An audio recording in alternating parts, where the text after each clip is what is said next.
morning. My name is Dirk Schäfer. I work at the EUROCONTROL Innovation Division in Brittany in France.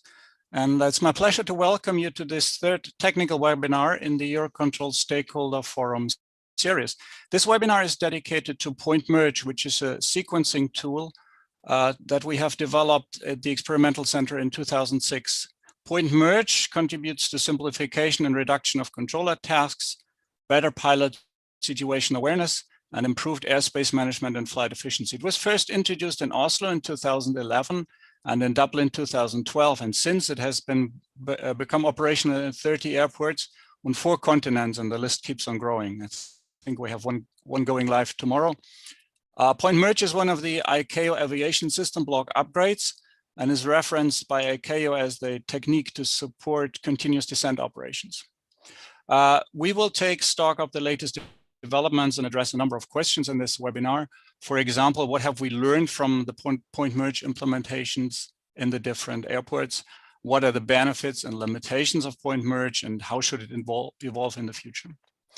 And rather than explaining Point Merge from our point of view, and there'll be a little bit of that as well, but we wanted to give end users, air navigation service providers, and airspace users the opportunity to share their experiences. And therefore, I'm very delighted to have 4 very competent speakers today. We have Karim Segal from EUROCONTROL. We have Tormod Rangnes from Avinor, Paul McCann from the Irish Aviation Authority, and Klaus Wegner from Ryanair. I'll let you guess who of them the pilot is. And I thank them for being here and sharing their views today. Before we go and give the floor to the first speaker, I would like to go through a few logistical points. So this webinar will be recorded and made available on the EUROCONTROL website as well as on YouTube. You can also see the presentations. They are there for download on the EUROCONTROL website. We are live streaming this on our website and on LinkedIn and on YouTube.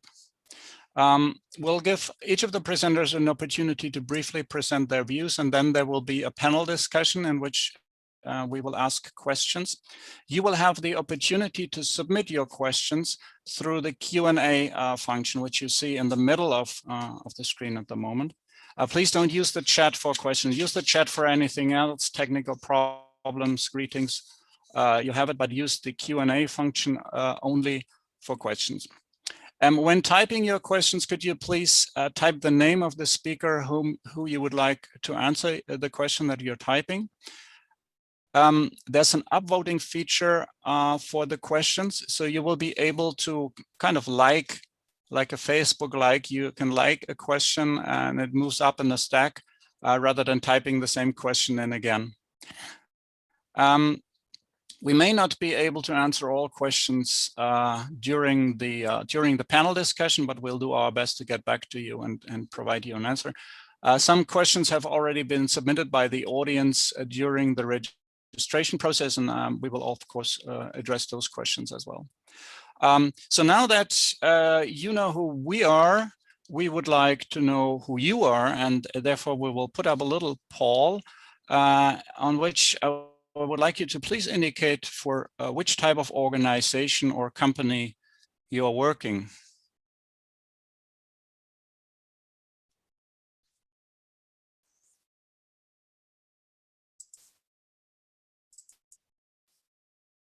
So the poll will be up a couple of seconds more, and then we can look at the results.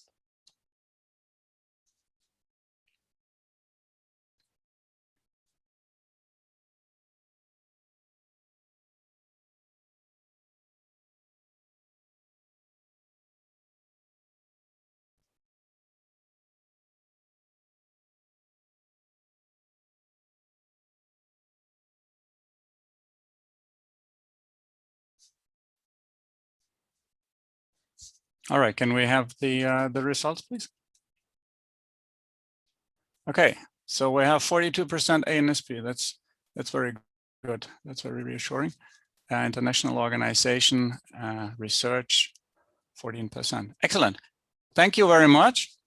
And with that, it is now my pleasure to introduce the first speaker, my dear colleague, Karim at the EUROCONTRol Innovation Division in Brittany in France. Karim has actually led the development of point merge many years ago actually, and is now leading a data analysis activity to characterize terminal operations. Karim, the floor is yours. Thank you, Dirk.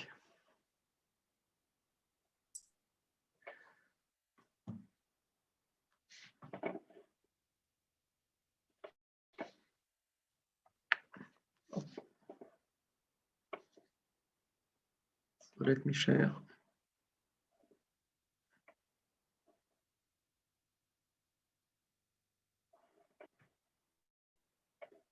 Excuse me, it's coming.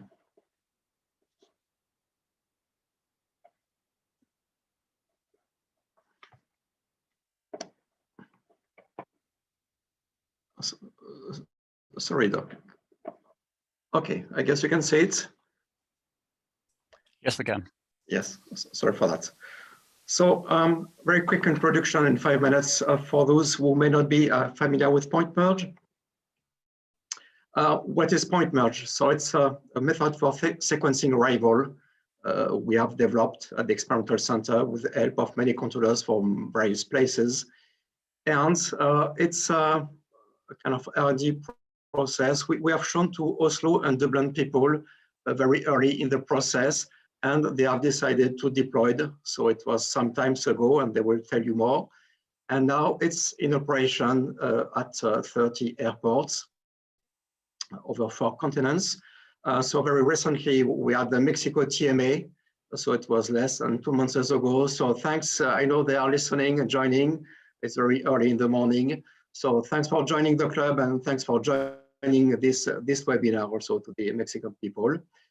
And in fact, tomorrow, if we are correct, it's Sao Paulo, Brazil. They go live with point merge. So I understand there are people from Brazil. So best wishes to you, and we will follow. Just as Dirk, as you say, point merge is being recognized at the ICAO level, and in particular as a way to support continuous descent. And to let you know also on the website, there is a quick guide, which is in 10 pages of what you should know on point merge. So please have a look. We try to update it on a regular basis. And if you have any questions, please just go and let us know. Point merge, how does it work? So first, I think if you see on the left, we would assume there is a metering in place. So metering could be stacks, could be holding stacks, could be arrival manager, but point merge is not a metering. Point merge is here already for sequencing aircraft. So basically with point merge, you have this kind of arcs and the merge point, and really you should go send the aircraft direct to the merge point, but sometimes there is traffic. And then you may have to delay the aircraft along the legs. And because of this ISO distance, it seems to be very intuitive to judge and assess when to send the aircraft on direct to the merge point. Then there is a descent, which is normally a continuous descent, and there could be some speed control. And you see on the right, there are 3 notional point merge. So again, the point is, it's really, you should design your system to meet your objective. And sometimes you may need capacity, so then you go on the right and you deploy large legs, or you don't have this need for capacity and you may have more objective in terms of environment, so you may have shorter legs. And really that's the point, it's a kind of scalable. You have an FMS guidance, you have continuous descent, and it's a scalable system. And now how to go further. So what we are doing now is we look at the track worldwide, and thanks for Frankie Flight 24. They send us a track worldwide, and we could detect, in fact, we could detect the signature of point merge. So we're looking at arcs and merge point. And by the way, we discovered 3 new airports from 2009. And beyond this, what we would like to do is you see an example of different implementation of point merge. So there's Dublin and Oslo for sure, plus many others. And you see there are different design, different shapes. So we want to characterize and classify the way it is being used. And in a way to maintain a kind of a repository of the best practices. So it's more the data science aspect of it. And what we would like to do also is to exchange through a series of fora or webinars. It's really open to everybody, controllers, flight crew, ATM experts, and researchers from around the world to share experience, discuss lessons learned, and also maybe to identify, new usage of point merge and imagine what could be the evolution of point merge. So really, we would encourage to participate. So let us know what you would expect in terms of content and in terms of periodicity, and also call for presentations. So if you are an NSPs, if you have deployed or wish to deploy, please let us know, and we'll be really happy to look at the presentation and to organize a webinar. Thank you all again for joining from various places. It could be very late in the evening or early. Thank you. Thank you, Karim, for this presentation. I will approach you for a printout of the radar tracks that you've shown on your slide, because I think they have an artistic appeal, and I'd like a copy to put it up in my office or maybe in my living room. I'll hand over now to the next speaker, who is Tormod Rangnes from Avinor. He's the Director of Operations for en route in Norway. Tormod is a former air traffic controller at Oslo Airport, and he was actually part of the project team during the first point merge system project in Norway, and that started in 2007 and went until the implementation of point merge in 2011. So at that time, Tormod was head of operations at Oslo Approach, and he is now Director of Operations for en route, as I said. Tormod, the floor is yours. Thank you, Dirk, and thank you to Karim for presenting the general terms of point merge. Let's see, let's just share the screen here. In Avinor, we had the first implementation 10 years ago. We actually had our anniversary now in April 2021, celebrating 10 years of point merge in Norway. The first implementation was in Oslo in 2011, and a point merge system co-developed with the EUROCONTROL Experimental Centre, designed for high capacity parallel runways with mixed operations. And at the later stage, we implemented point merge at 3 regional airports in Norway, with different characteristics than Oslo Airport, both with other type of mixed operations, helicopter integrated, single runway, cross runway, and regional airports with lower traffic. So we have now 10 years of experience with point merge in different type of traffic environment and different type of airspace constraints. At the same time, those 10 years have been a steep learning curve for both, I think, pilots and controllers. In the beginning, in 2011, FMS RNAV knowledge was substantially lower than they are today, especially among controllers and pilots. And now we have adapted habits that perhaps utilize the maximum performance of the point merge system at a much better way than we did in 2011. Back in 2011, one of our biggest risks was that the controllers would lose their vectoring skills. But now we have proven and shown that's not a big factor. The controllers are able to adapt and use different working methods based on the current traffic scenario and the current wind and runway configuration that will perhaps utilize both methods based on what's suitable for the situation they are working in. So vectoring skills is maintained as a natural part of everyday work, and whenever small adjustments are needed inside the traffic flow and inside the sequencing legs, the controllers will rapidly change between different working methods. And for the controllers now, the point merge system has become the foundation for capacity.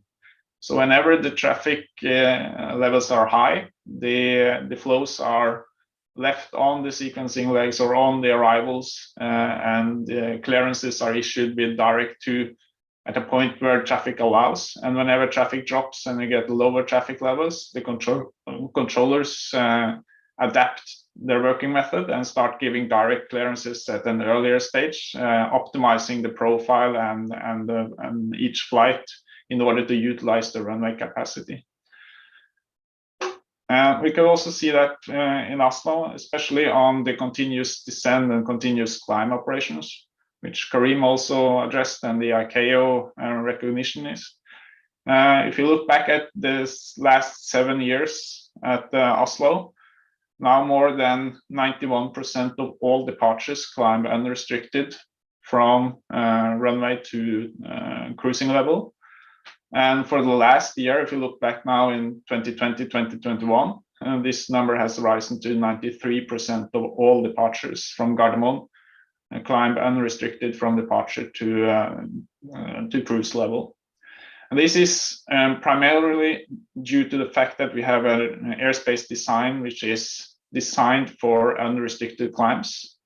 Departure arrival conflicts are solved by design, so the controllers can give clearances all the way through altitudes of arriving traffics without actually being concerned of having conflicts.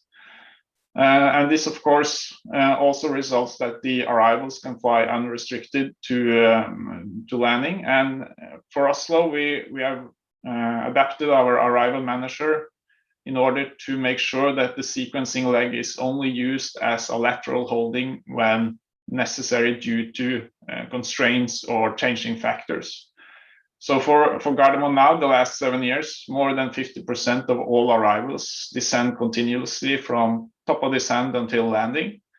And the last year, this number has actually risen to 66%. This is, of course, a result of the pandemic and lower traffic levels, but still we can see a steady increase of these levels all the way since implementation in 2011.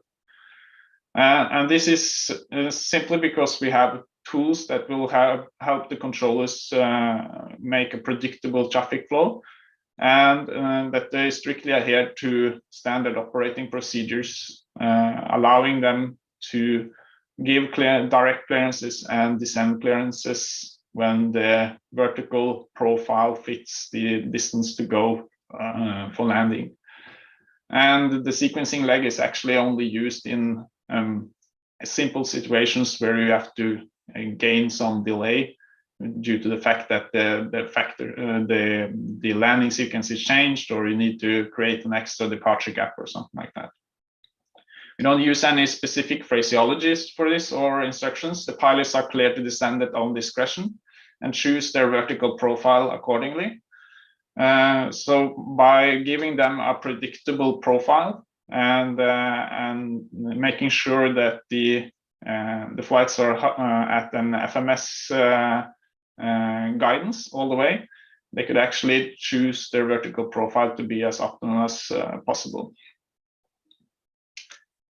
In addition, we have introduced curved approaches at several airports in Norway, but especially at Gardermoen. Ever since 2012, we started integrating curved approaches to the point merge structure, and it became an integrated part of the arrival system. In the beginning, it was for selected operators. However, the last couple of years, it's been publicly available, and several operators are now using the procedures every day.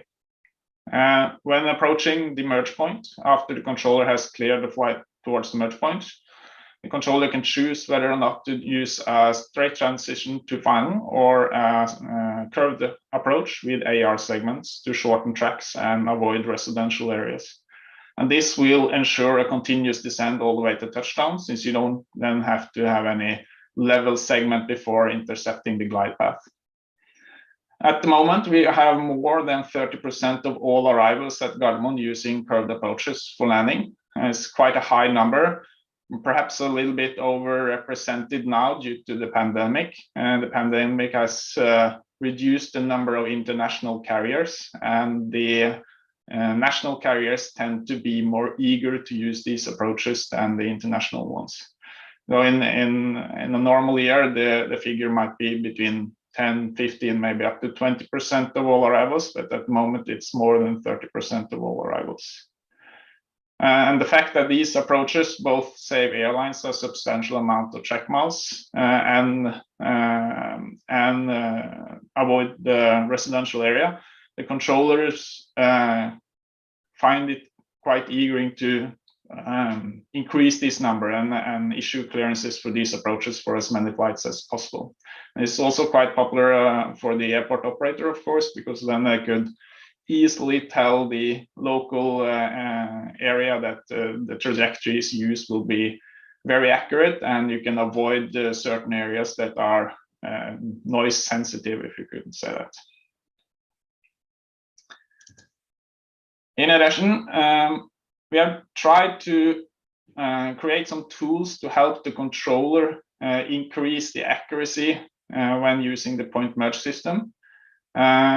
There's no doubt that, especially during heavy crosswind conditions, it could be quite difficult to have the correct timing for the controllers to turn the flights towards the merge point. So we have created a tool in our arrival manager that calculates the turn point from the sequencing leg for flights arriving to the airport. And this will then be visually presented to the controller on the radar screen. It takes into account both the runway spacing, the sequencing, or the sequence of the arriving traffic, and then it will calculate the distance for each flight based on radar tracks on when to start the turn towards the merge point in order to assure that you have the correct distance to the preceding traffic. And then it will continuously update for every radar update on whether or not the position calculated is correct, and then present it to the controller if it's updated with a new position that you should start the turn. This is a simple guidance for the controller that will help them either make sure that their original assessment is correct, or perhaps give them advice that here you should absorb some delay on this flight on the sequence leg before starting turn, in order to have the correct spacing when you reach final. So to sum up our experience so far, the point merge system as an airspace design is both scalable and adaptable to different type of airport sizes. You could also use it for different type of traffic patterns. We have created the point merge system which also integrates helicopter traffic, so really slow moving traffic integrated in the point merge system. And it's also possible to use for both multiple runway operation, mixed operation, segregated operation, cross runway operations, and with regional airports with single runway operations. And it's scalable both to traffic and to different working methods based on the current situation on each airport design.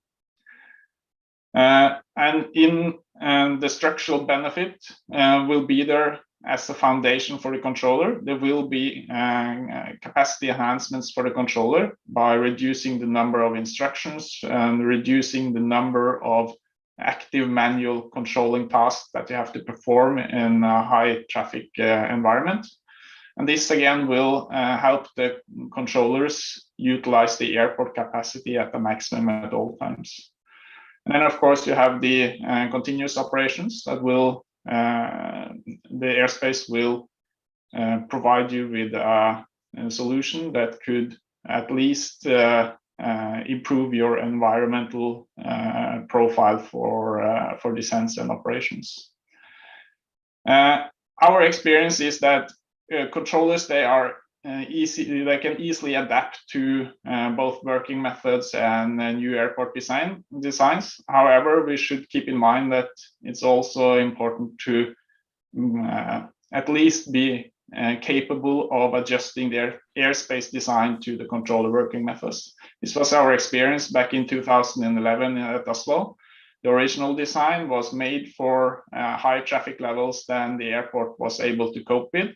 So in order to track the working methods of the controllers the first year, we could actually see that by doing minor adjustments to the airspace design, we will have a point merge system that easily would fit the purpose at the current traffic levels.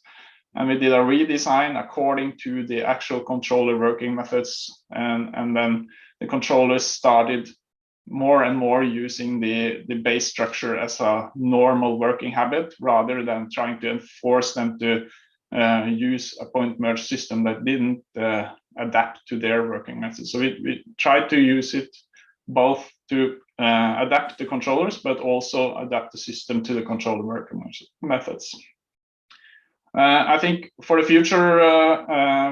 future potential for these point merge system is to provide as accurate tools as possible for controller and pilot predictability.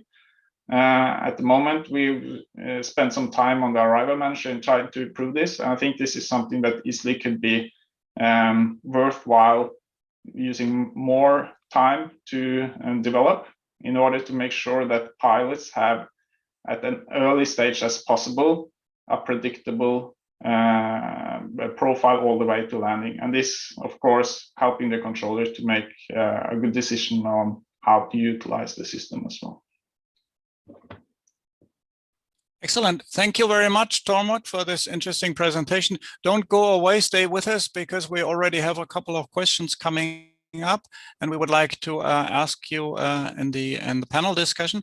Speaking of questions, could I please ask you, if you're submitting questions, to type in the name of the person to whom we should address?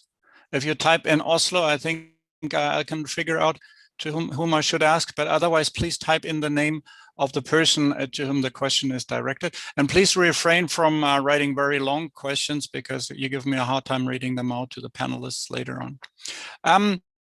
Now I would like to introduce the third speaker, Paul McCann from the Irish Aviation Authority. He's the General Manager Terminal Services, and he joined the IAA, the Irish Aviation Authority, in 1990, and initially trained as an ACC controller in Shannon. And he transferred to Dublin in '95, where he works in aerodrome control, area control, and approach. He was the project leader of a major airspace changes project associated with the Dublin TMA in 2012. And this is where the point merge system was deployed. He is now has been appointed the General Manager Terminal Services. And in that function, he's responsible for 3 ATC units at Dublin, Cork, and Shannon with 140 staff. I would like to call Paul to present his slides, please. Paul, the floor is yours. Dirk, thank you very much. I'm hoping that's going to share now. Affirmative. Okay, thank you. Good morning, everybody. As Dirk says, my name is Paul McCann, and for the next 10 minutes, I'm going to present to you the Dublin point merge story. I'm going to start back in 2008, 13 years ago now, and at that time, the traffic in Dublin had been increasing over the previous 5 years. We had 175,000 movements that year, and 23.5 million passengers. But we had a very complicated airspace structure and controller workload imbalance. We had a radar controller and we had a planning controller, but the radar controller was doing about 90% of the work, and the planning controller was doing about 10% of the work. We had no real arrival system, and we were vectoring and stack holding. That was the history back in 2008. We had identified that EUROCONTROL were doing some research and development around a potential method of rectifying our shortcomings in point merge. And over the next sort of 4 to 5 years, we developed, along with EUROCONTROL, the point merge system at Dublin Airport. I just want to give you some high-level perspective of what was involved in our project. So starting from at 12 o'clock and the concept of the airspace, and I'll talk a little bit about that in my slides. Obviously, we needed to prove to the board of the IAA that this was a viable solution, so we needed to build a business case. We had a lot of simulations, both ATC simulations and flight simulations. We had an in-house procedural designer at the time, and so we designed our own procedures. A lot of engagement with our stakeholders, and in particularly the airlines, to make them aware of what was coming down the road. Built a safety case with the support of EUROCONTROL and a major HF, a human factors element of that, and then obviously trained our controllers and implemented. So the concept, and you would have seen some of this with Kareem's and Tormod's slides. It's a point merge system is basically equidistant sequencing arcs. We built it on our main runway 28 at the time, and at levels when we were looking at it in the concept of flight level 70 and flight level 80 with a vertical separation. Both of these arcs approximately 30 miles away from touchdown. We did do some flight simulations as well with the help of Ryanair and Aer Lingus at the time to help develop our concept. We also used EUROCONTROL to help us develop this concept. There was a simulation back in 2008, an EP3 simulation that was looking at a number of interesting future projects, point merge being one of them, and we participated in that using Dublin as an airspace. We did some further prototyping sessions back in Dublin to develop and to test this concept, and again, as I said, some flight simulator to make sure that these were flyable, because that was a very important point for us. We then had to validate the concept, and we validated the concept with a significant 3-week simulation at Bottini in the EUROCONTROL Centre in 2010. And then we fine-tuned some of the procedures and some recommendations that came out of the real-time simulation back in Dublin in our training centre back in Dublin.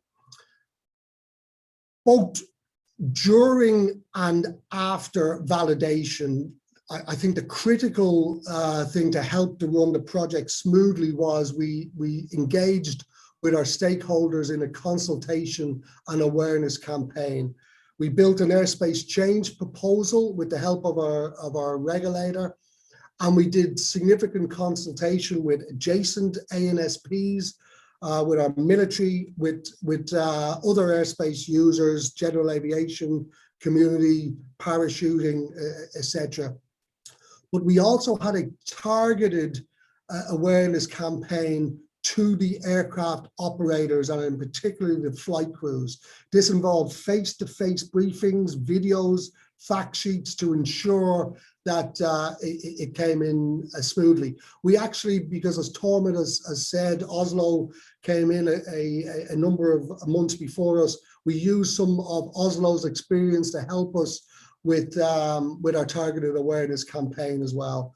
We obviously dealt with flight planners and the data houses to make sure that what was going to be published on the charts met what we were meaning it to be. The biggest issue that came up during these consultations for us was a flight planning fueling issue. I'll take you back to 2008, even significantly after 2008. Stack holding fuel is part of a crew's contingency fuel and not part of their trip fuel.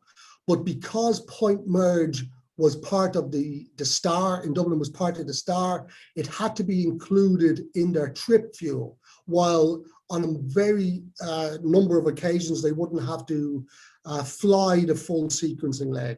So therefore you would have had a situation that the crews were carrying 30 fuel for 30 extra nautical miles that they possibly wouldn't be able to, or they wouldn't need.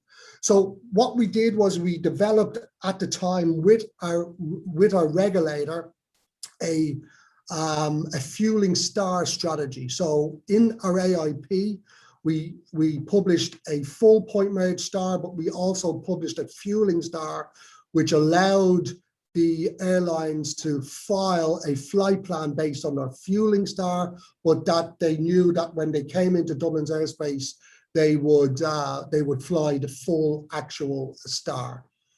We conducted a major awareness campaign to the airlines around this, and obviously we participated in ICAO panel on point merge fueling around Doc 9976. And at this stage now, the regulations has allowed airlines to base their fueling on statistical analysis and to use the point merge sequencing leg in their contingency fuel rather than their trip fuel. So that was the biggest issue that came out of our stakeholders engagement. We introduced point merge on our main runway on the 13th of December 2012, co-located legs, as I said, vertically separated. And then about 3 years later, we implemented disassociated sequencing legs on runway 10. We didn't mirror the same way on 28 because most of our traffic comes in from the eastern side, and therefore we didn't want the aircraft to be flying downwind too far. So we created these disassociated sequencing legs. What's interesting is then we had, Karim talked at the start around different versions of point merge, and in Dublin we had these two different versions. So what did we achieve from point merge? Well, we increased our approach capacity to our CAPAN from 32 movements per hour to 40 movements per hour. We reduced our approach workload, mainly due to communications reductions, but also workload reduction by 39%. We obviously reduced the use of traditional stack holds. We use traditional stack holds really on just very rare occasions, runway blockages, major spikes in traffic, bad weather would be really the time that we would still use the traditional stack. And we engaged an independent validator. We actually used a NATS 3DI tool, which took a number of aircraft real life data pre-introduction and then a large number post-introduction. And we showed that we saved 127 kilos of fuel per arrival. And obviously this has a knock-on effect of reducing CO2 and other noxious emissions by 19%. So we believe significant benefits achieved both for the environment and the airline community. I'm going to take you back again to 2008, where I told you that there was 175,000 movements and 23.5 million passengers. Obviously, we had a worldwide financial sort of crash, and traffic numbers dropped after 2008, but they started to rise again in 2012, 2013, and from 2015 up to 2019, just before the pandemic, we had significant double-digit increases at Dublin Airport. In 2019, we went to 32 million passengers and 235,000 flights. So that's a 30% increase in where we were in 2008 in flights, and almost 40% increase in passengers. But we were able to manage that increase because we had created this airspace structure based on point merge. And it has allowed us to facilitate us to regularly be able to handle 50 movements per hour on a single runway. Dublin is still a single runway environment for the next period of time.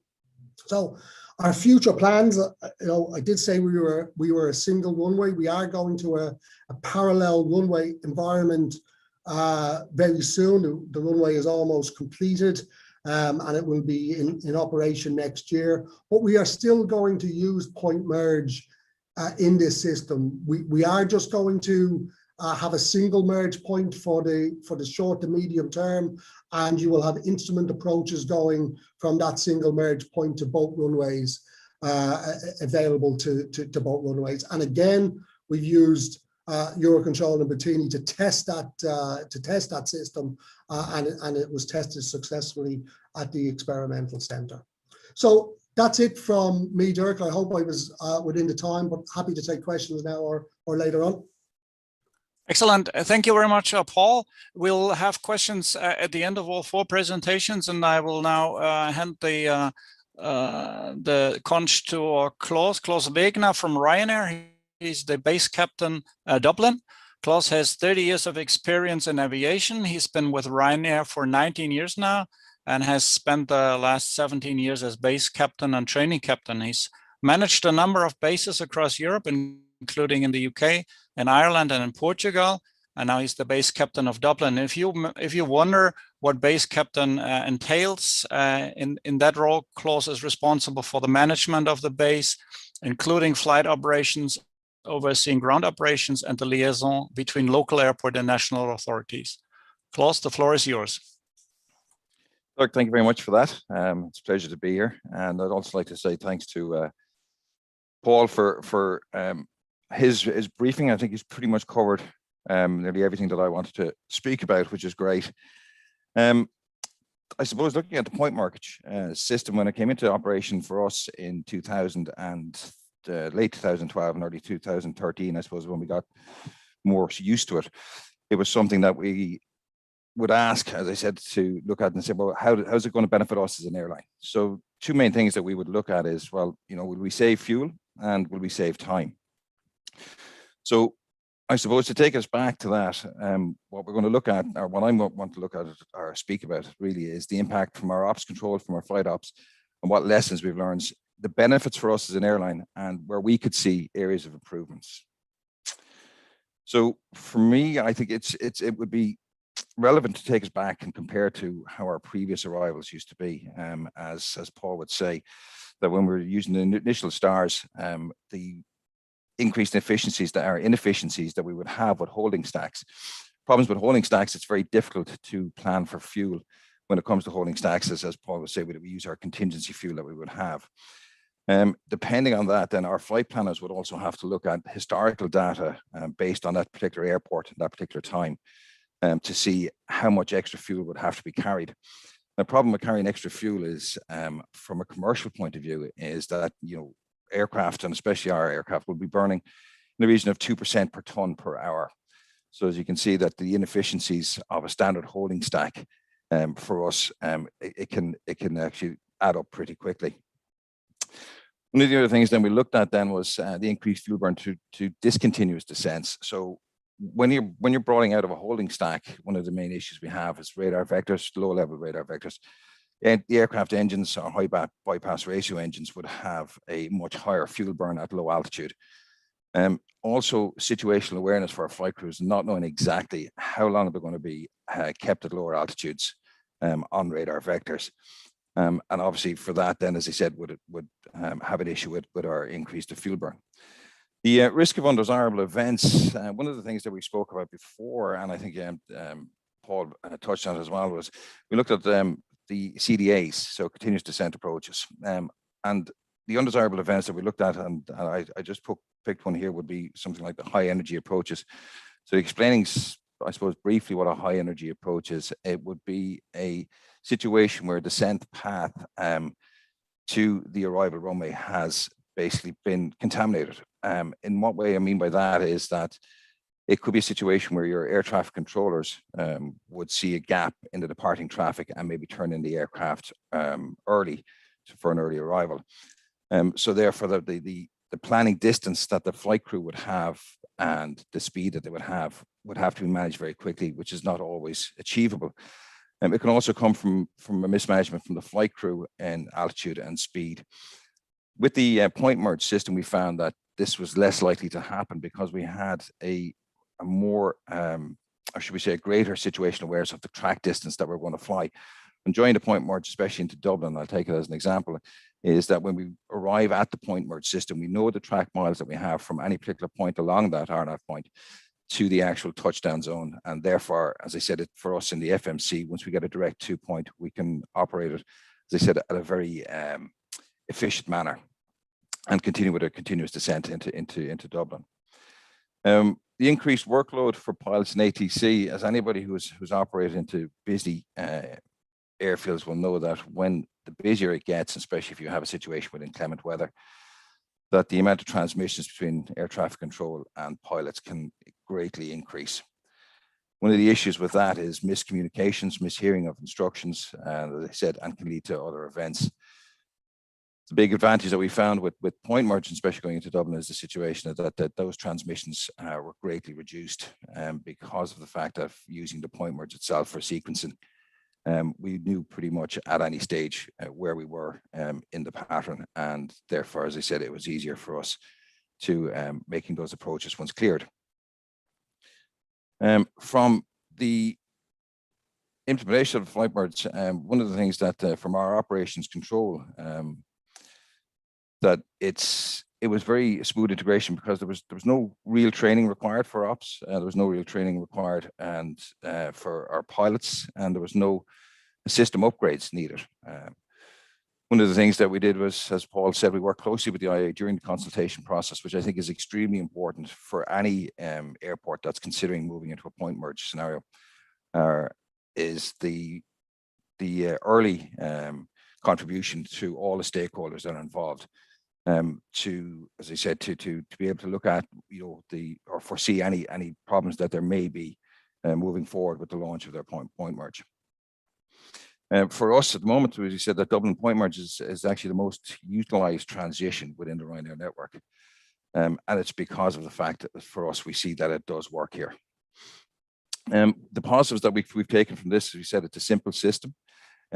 It's easily matched with occupancy, reduces the use of our holding points, reduces fuel wasted, as we spoke about earlier, and reduces CO2 emissions and simpler ATC procedures. However, some of the key drawbacks that we saw is that it can be an issue with regards to flight planning of the fuel. I think Paul also touched on that when we spoke about having the fuel SIDs, or stars, where we would have a shorter arrival. Therefore, we would actually plan less fuel, knowing that when we actually are cleared onto the point merge system into Dublin, that we would less than likely have to fly the full amount and therefore not have to carry that extra fuel. One of the other limitations that you would have with point merge that we saw is that you need a lot of real estate. So you need a lot of space and airspace that you have and that you control. I can see how point merge can work quite well in Dublin, but one of the issues that we would have is that we are quite close to NATS. So on the handover from the NATS environment, and usually what we find is that we have difference in speed control. So we could have a situation where we're asked from Scottish, say, at high level, to maintain a high rate of descent or a high speed on the handover to Dublin. Dublin then are putting us into another sequencing where we would have to reduce our speed back again. And sometimes that can lead to inefficiencies for ourselves. But I could see also that, the likes of point merge in somewhere like London City Airport, or the likes of Gatwick would be very difficult due to the airspace constraints. But for ourselves, as we said, from the flight crew point of view, that there was the existing qualifications are absolutely sufficient. There was nothing else required. All our pilots, as a training captain, what we do is we train all our pilots to operate the aircraft as efficiently as we possibly can. So from a very, very, very, very beginning, we train our crews to operate with continuous descent approaches, continuous climb departures. So the concept of the point merge was already something that we were well used to. The positives, as you said, that we take that the approach and departure delay reductions. So obviously that's always a positive on our side. Routing predictability, additional capacity to handle approach delays, reduce exposure to high energy approaches, as we spoke about, and mitigate airport and airline environmental impact. And we can just see some of the figures there that we got, and it's actually from the same independent authorities that Paul was involved with. And we can see that one of the biggest ones that we actually look at there, which I thought was extremely impressive, was our CO2 savings based in 2013 of just over 23.5 million kilograms of CO2, which I think is absolutely superb. And I suppose in this ever more green conscious world that we live in, you know, that to see figures like that can only be a positive. Some of the considerations that we look at, and it is, as I said earlier, that it's extremely important on our behalf that efficient communication between the ATS units and ourselves, and could also consider track deviations during the design stage, such as when you have to be taken off a point merge system for, as we could say, inclement weather or issues where we would have to break off an approach, or if there's a problem with other aircraft. The next steps that we looked at is areas of improvement. We can see with enhanced fuel planning. I think Paul has already, once again, has touched on that for me. More efficient use of the ARCs, improvement of communication between the ATS units, evolve operations, as we said, in the design process. I'd like to see the speed up of and rollout across all of Europe. I think it would be very advantageous. And I'd like to see then the ANSPs and airports to publish green and environmental agendas. I think that's something that we could all look forward to. And that's it for me, Dirk. Thank you very much. Excellent. Thank you very much, Klaus. And it's now time for our panel discussion. Before we address some of the questions that have been submitted by the audience, I'd like to ask a few more general questions. And I'd like to start with Paul from the IAA. We're, of course, very interested in an assessment of the benefits and the figures that relate to point merge introduction. And you've provided these, thank you very much. They're almost too good to be true. They are spectacular. A 20% increase in capacity, a 39% decrease in workload, and so on and so on. So first of all, congratulations on these figures. And I'm wondering if there's anything in the specific geometry of Dublin that makes it easier or more difficult for you to reach these figures. Or I'm thinking about the closeness to the NATS airspace, for example, that Klaus was referring to, or the fact that you can easily stretch out your arcs over the sea where there's no noise concern. So is there anything specific to Dublin that makes it easier or more difficult for you to achieve these wonderful results? Thanks, Dirk. I suppose we were starting at a low base, first of all. So as I explained in 2008, we didn't have a really systemized arrival structure at all. There's a lot of workload involved in stack descending. There's a lot of fuel burn when you're leveling off at very high levels in holes and descending down slowly into the, down to be vectored out of the holes. So that's important. There's a lot of RT, so we're beginning at a very low base.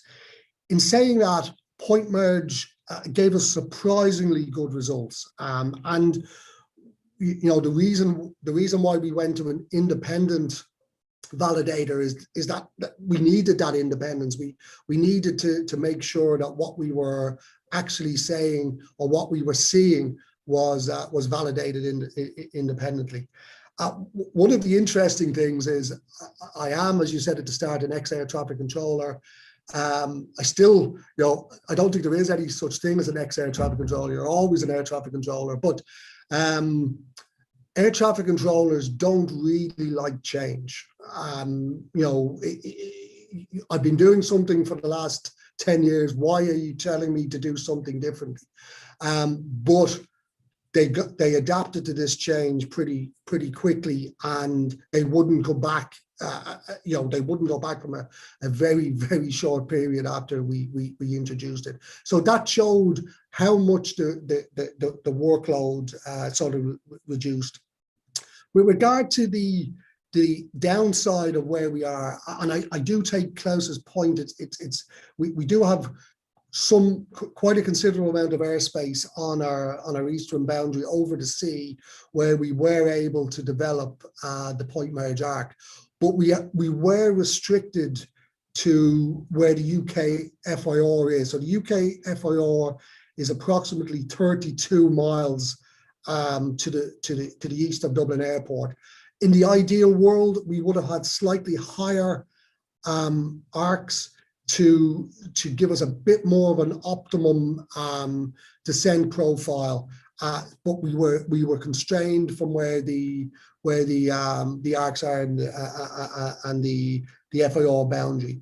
We're also, because we are so close, metering then becomes a slight issue. We don't have full metering ability of our traffic from a long distance out, because they're working not just an adjacent sector, an adjacent ANSP. So that does cause us some issues.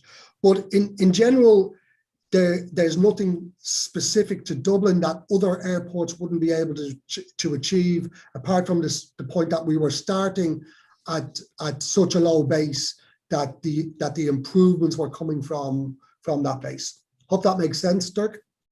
It does indeed, and thank you very much, Paul. And I'd actually like to carry on asking pretty much the same question to Tormod. Are you in a position to estimate the benefits of introducing point merge in terms of additional movement, CO2 savings, controller workload, and so on? What are the experiences with Oslo? Can you confirm more or less the ballpark that Paul and Klaus have mentioned? Unfortunately for Oslo, we don't have comparable data prior to point merge implementation and post point merge implementation, simply because we also changed a lot of the constraints when implementing the point merge system. New noise abatement procedures were enforced in the Norwegian law for Oslo Airport when implementing, and this resulted in that the data that we collected weren't comparable to the previous data. And we also went from segregated runway use to mixed parallel operations. So a lot of the data that we collected weren't comparable in terms of profiles or trajectories being used. However, on the controller side, the purpose for changing the airspace on our side was that we had several TMA sectors being flagged as severely overloaded in the old airspace design. So the main purpose for the change was to increase airspace capacity at the same time as we transitioned into an environment where we could start using mixed parallel operations. This was part of the work we did with the EUROCONTROL Experimental Centre as well, measuring the actual controller workload during the simulations in order to make sure that we design an airspace that kept the controller workload at the lowest possible level, at the same time that we could keep the accuracy and the capacity in the runway throughput during the point merge implementation. Our advantage is that we have a lot of airspace and few constraints. In Europe, of course, cities and airports are quite close to each other. But however, in Norway, we have a lot of free airspace. We have the Swedes close to Gardermoen. However, they were flexible and providing us the possibility to design a point merge system which pretty much had no constraints. So we could actually design a system according to the best possible solution for the traffic flows. So although I don't have any data, I could definitely confirm the experience that you have from Dublin, that the trajectories are more optimum than ever when transitioning from the old manual upwind, downwind vectoring constraints to the point merge system.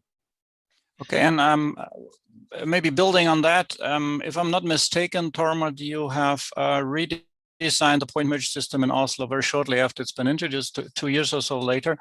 Can you talk a little bit about that? Yeah, back when we started the original design, the plan was to design an airspace for independent parallel approaches with up to at least 100 movements per hour. So the original design that we simulated and created back in 2007, 8, 9, and implemented in 2011 was a high side, low side point merge system where we could actually use independent parallel approaches.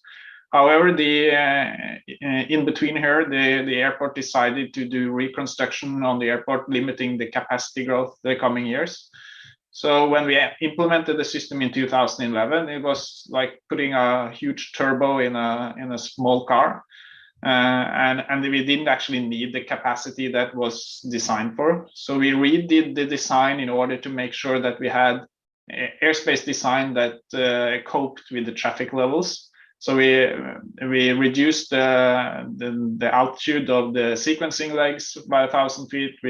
We put them a little bit closer to the airport, and we left the principle of having high side, low side and independent approaches, and rather having transitions from the merge points to final that were closer to the airport, and therefore reducing the number of track miles. However, then we had to use other methods in order to use independent parallel approaches.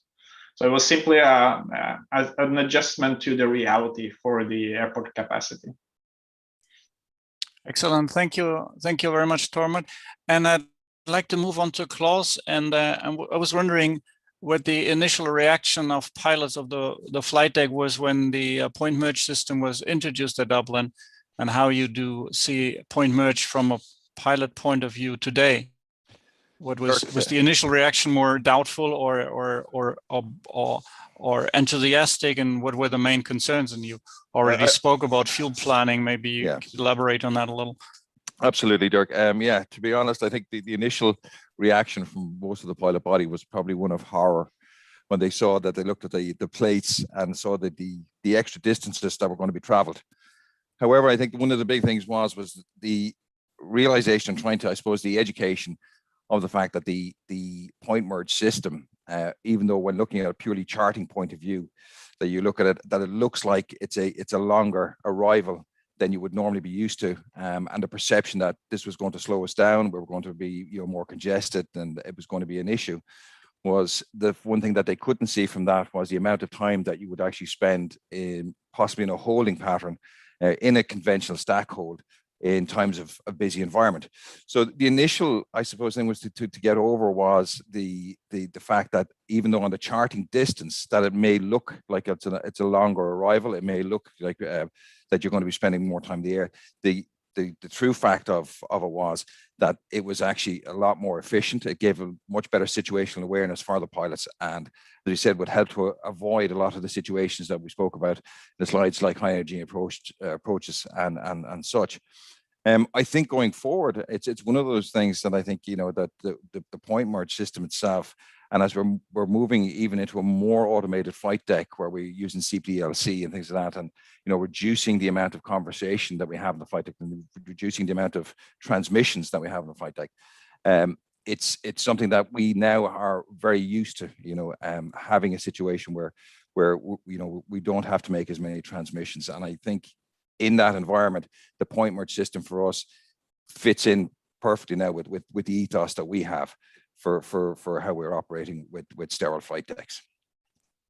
Excellent. Thank you very much, Klaus, for this reassuring answer. We have questions concerning fuel planning, not surprisingly, in the questions submitted by the audience. By the way, we have 42 questions. I'm doubtful we will be able to address them all, but I'll take the ones on top of the stack. The first one actually has to do with fuel planning, and both Klaus and Paul have extensively talked about fuel planning. So it's logical that I would ask Tormod the same question, and to which degree, how was fuel planning addressed at Oslo Airport? Yeah, we didn't do as Dublin and have 2 stars published. We have only published 1 set of stars.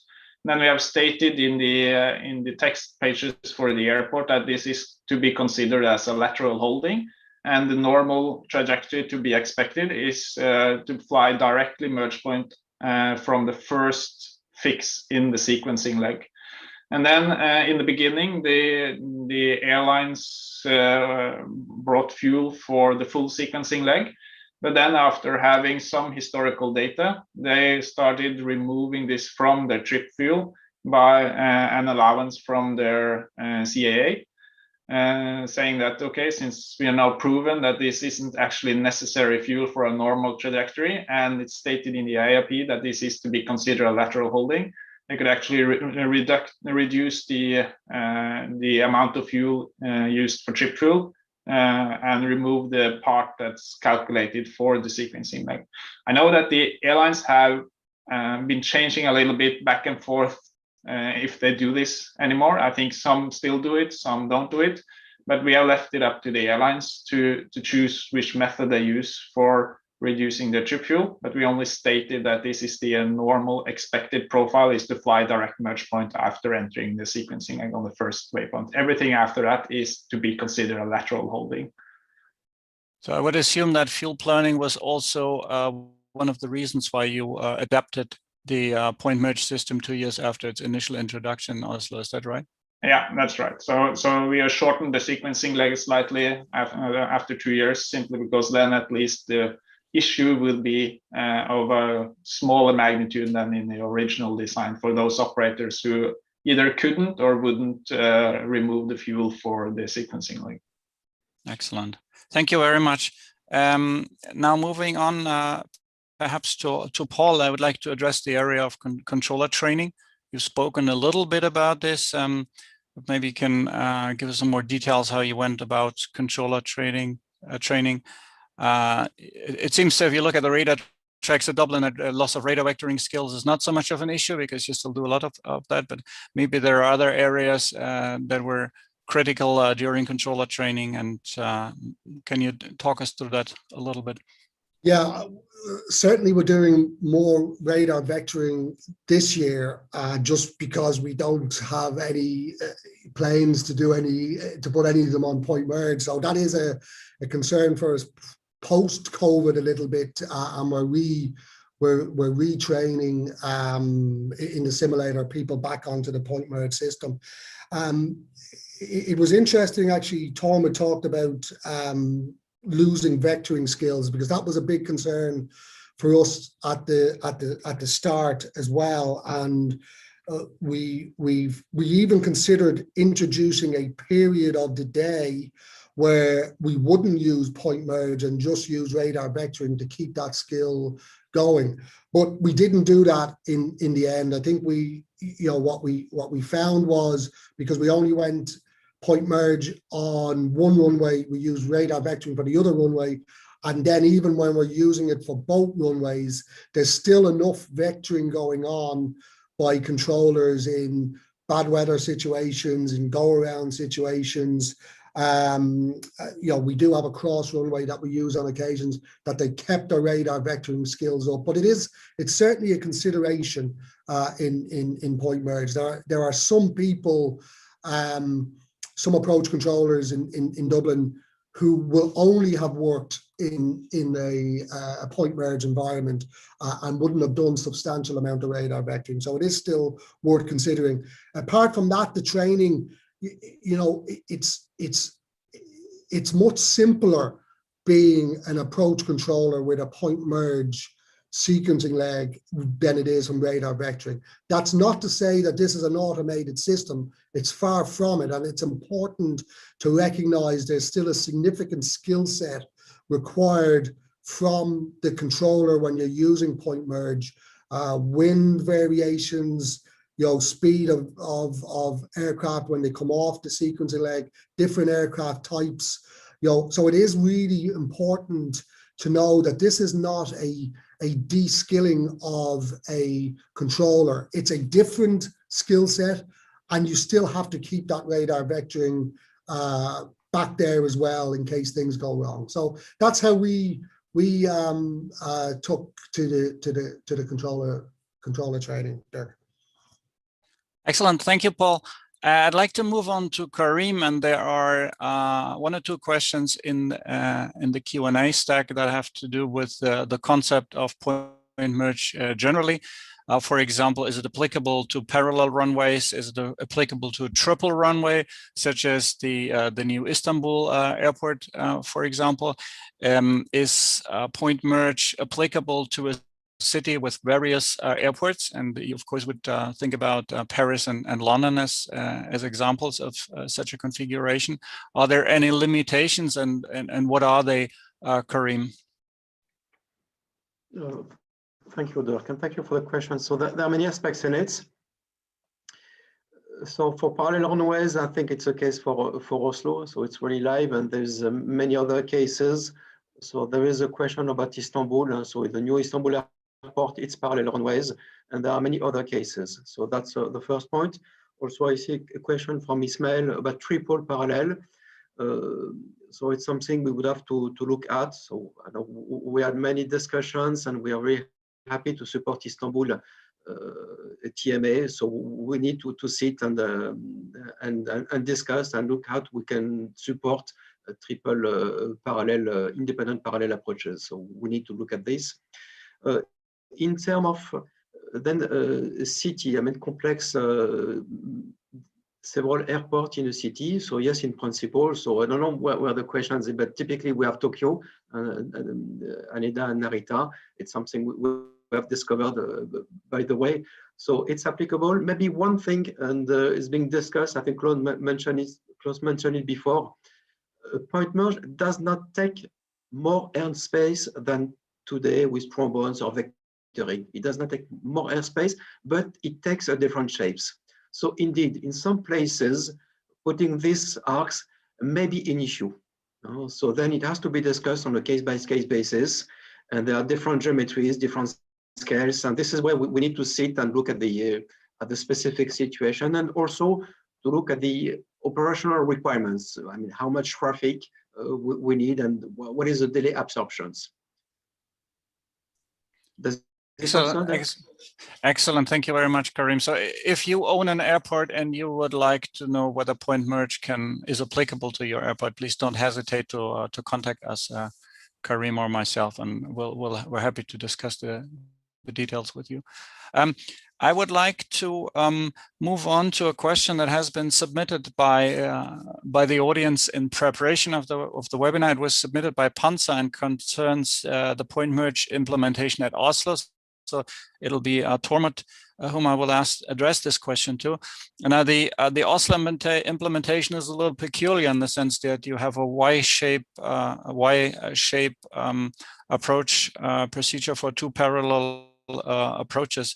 So the question is, how are the flows from those two different point merges integrated, and how do you maintain spacing between aircraft at the intermediate fix and the approach procedure?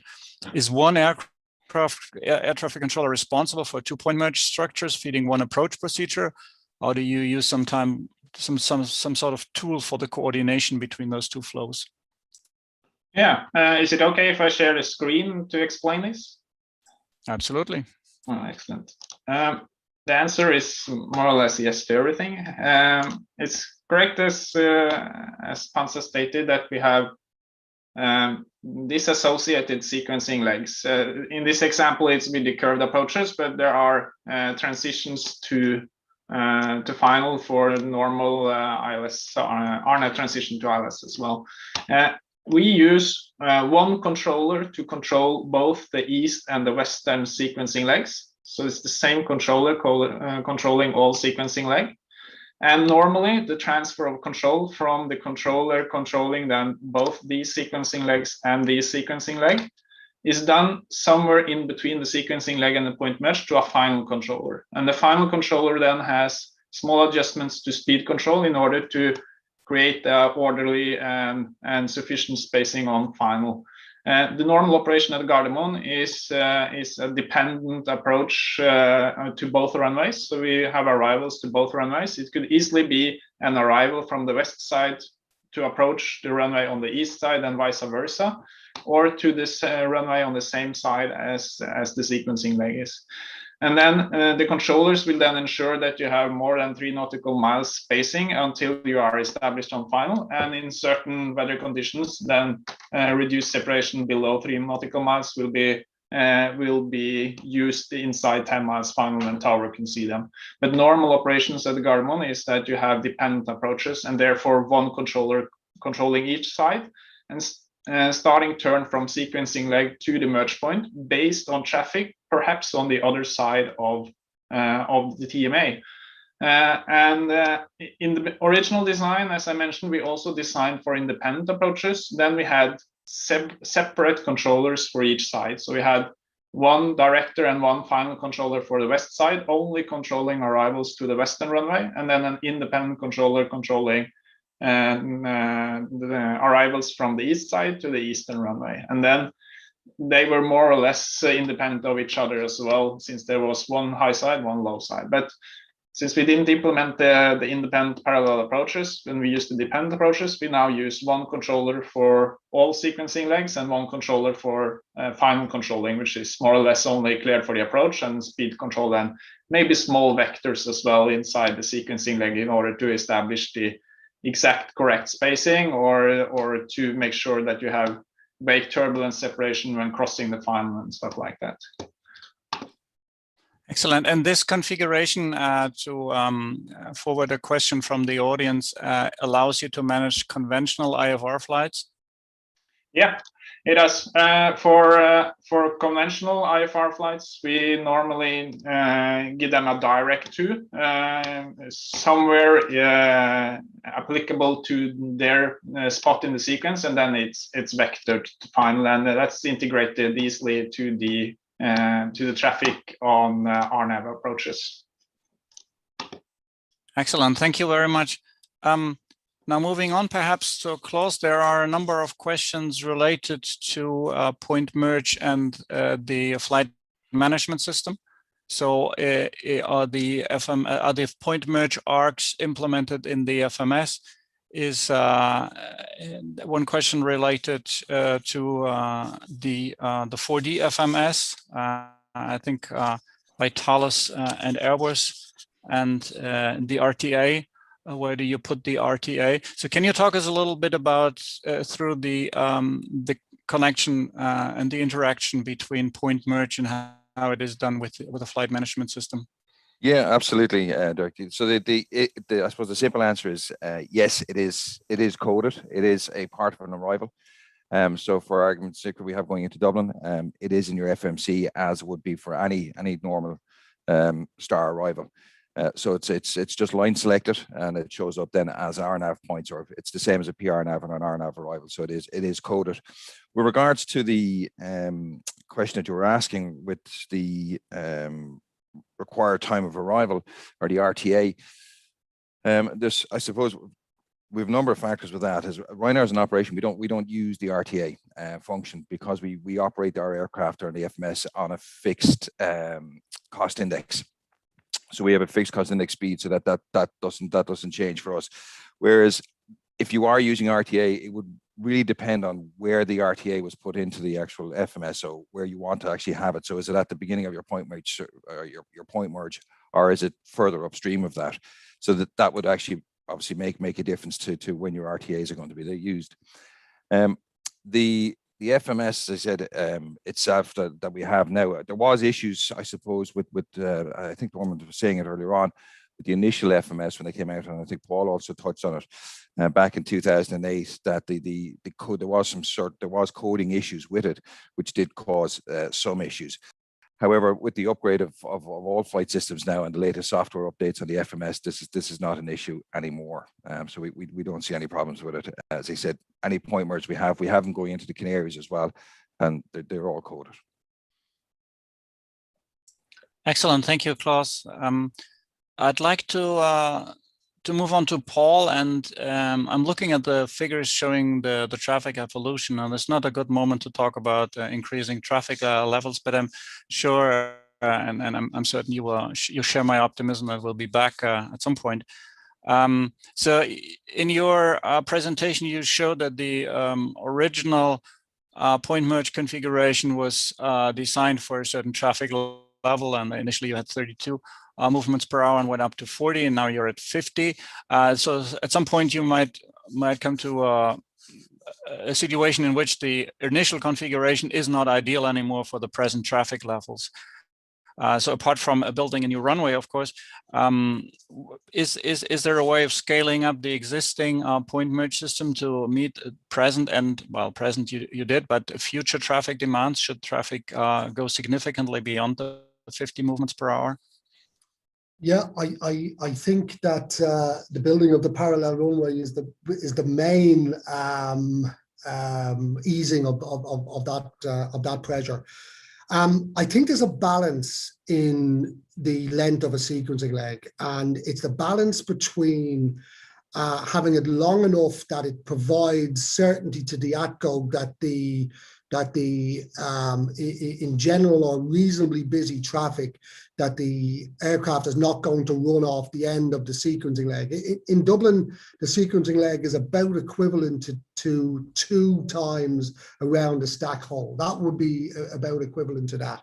And what you want to do is for the sequencing leg not to be short, that you don't have enough confidence that the airplane won't run off the end of the leg. Although there are procedures to deal with that, it's not an ideal situation. So you're trying to balance that off against having the sequencing leg too long, where while you might be having using statistical analysis, and you might be able to use certain situations like that, you don't want the sequencing leg too long. We have stack holes at the beginning of the sequencing legs, and when the traffic gets to a certain spike where the sequencing legs are not able to manage it, we just go into a stack hold. If the runway is closed, we go into a stack hold. If there's bad weather and the sequencing leg can't take the traffic, we go into the stack hold.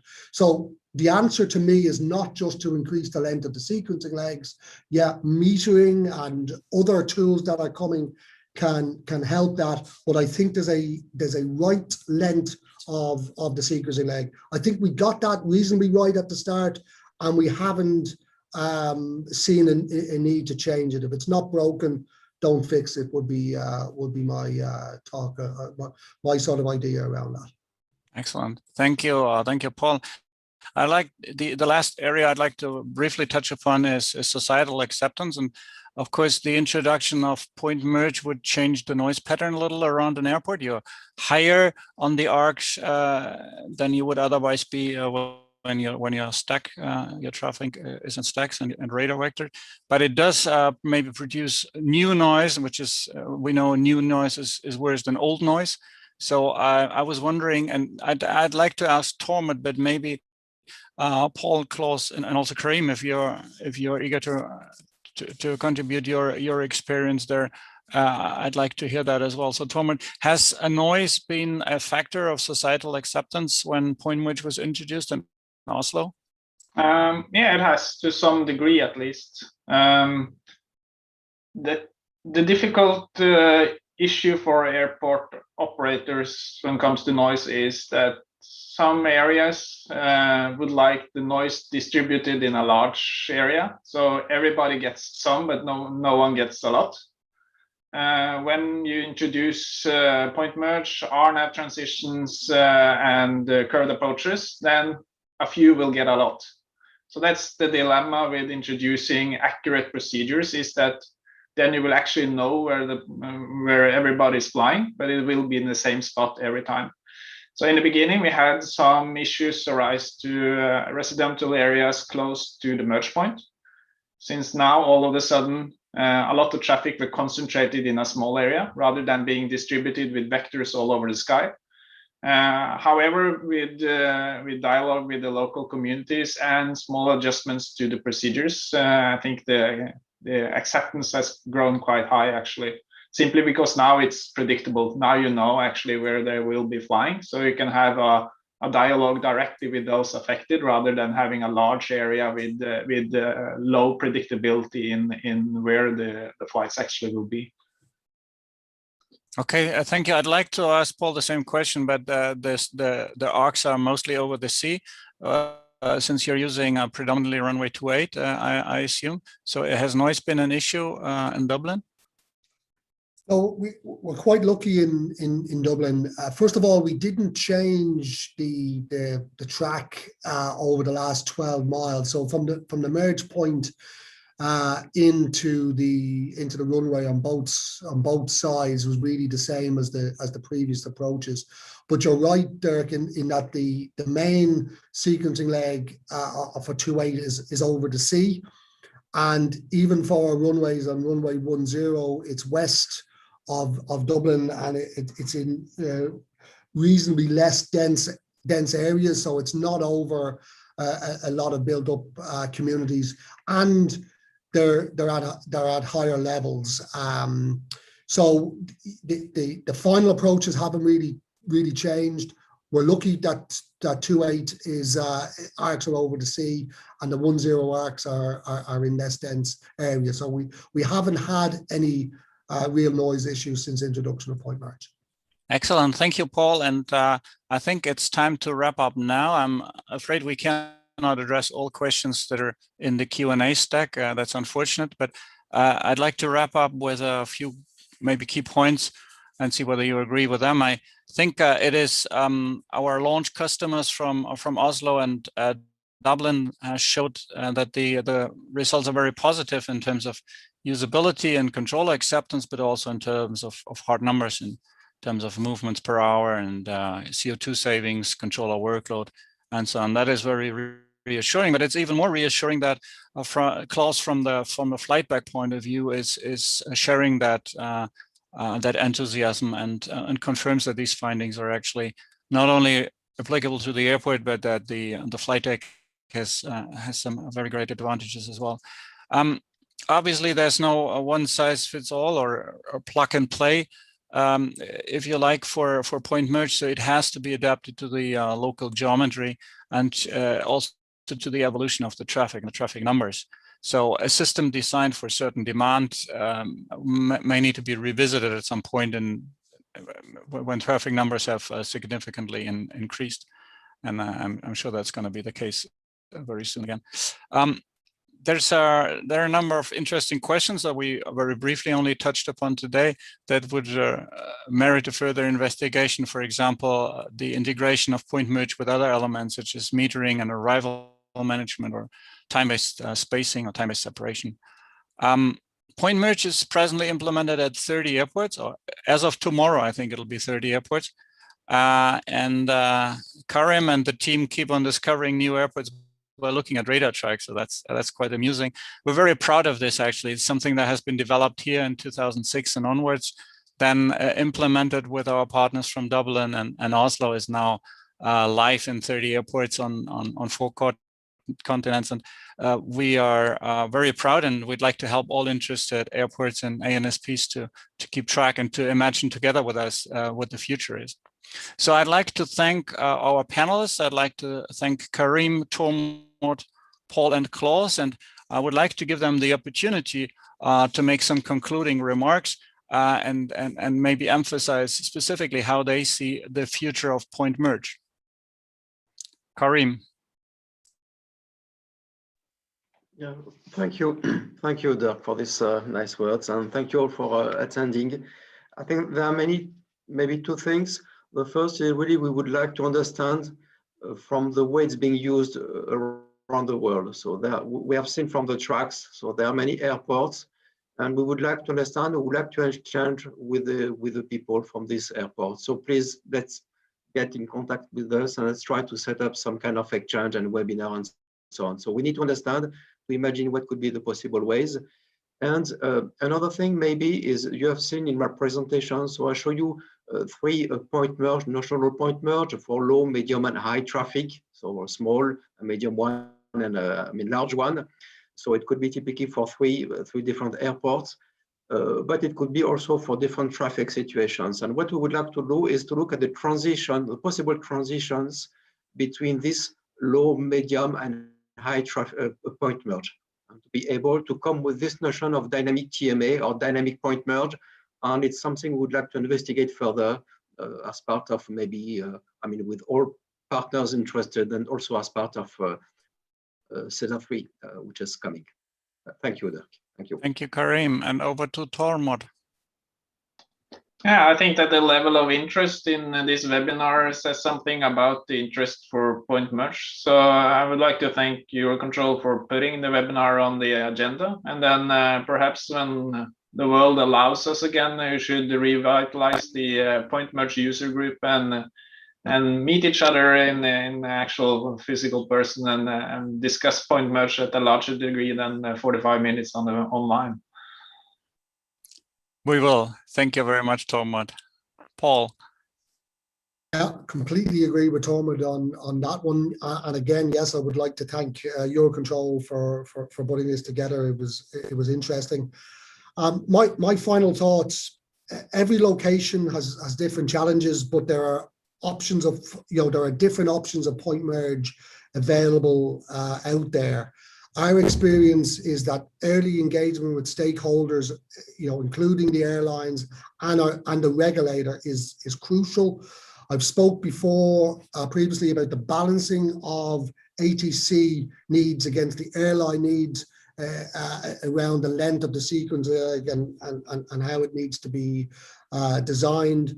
Fuel issue to be considered. You saw most of the questions are still around the fuel issue, so it needs to be considered. There's a lot of options that are out there, but it definitely needs to be considered with your regulator.